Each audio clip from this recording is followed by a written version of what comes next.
দর্শক, খালেদা জিয়ার শারীরিক অবস্থার বিষয়ে আরো বিস্তারিত জানাতে রাজধানীর এভার কেয়ার হাসপাতালের সামনে থেকে যুক্ত হচ্ছেন সহকর্মী মাহিলা ইসলাম। মাহিলা, একটু জানতে চাই যে আমরা যতটুকু জানতে পেরেছি চিকিৎসাধীন বিএনপি চেয়ারপারসনকে লন্ডনে নিয়ে যেতে এয়ার অ্যাম্বুলেন্সে আসার কথা থাকলেও সেটা কাল আসছে না। এ বিষয়ে আপনার কাছে নতুন কি তথ্য আছে, এবং আরেকটি বিষয়ে খালেদা জিয়ার শারীরিক অবস্থার নতুন কোনো তথ্য আপনি আমাদেরকে দিতে পারেন কিনা?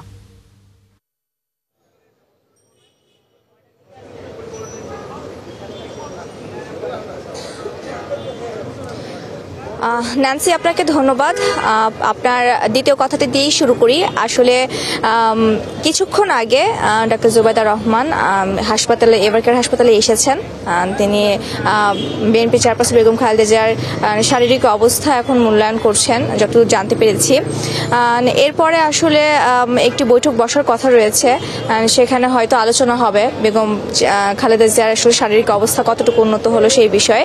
আর এয়ার অ্যাম্বুলেন্সের বিষয় সেটি হচ্ছে যে বিএনপির পক্ষ থেকে আসলে এখন পর্যন্ত এই বিষয়ে কোনো কিছু নিশ্চিত করা হয়নি। সেটি বিমানবন্দরের এক সূত্রে আসলে জানা গিয়েছে যে বিএনপির পক্ষ থেকে আসলে এয়ার অ্যাম্বুলেন্সে যে আবেদনের বিষয়টি ছিল সেটি আসলে কালকে আসার জন্য তারা কোনো রকমের আবেদন করেনি।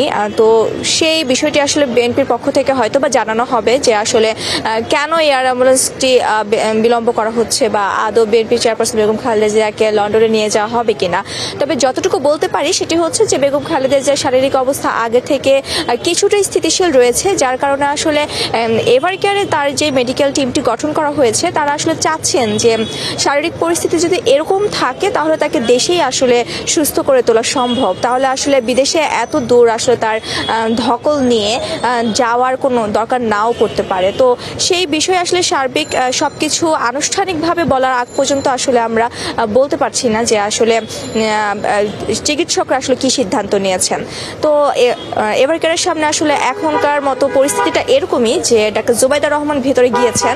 এরপর হয়তো আমরা নতুন কোনো তথ্য জানতে পারবো দল থেকে।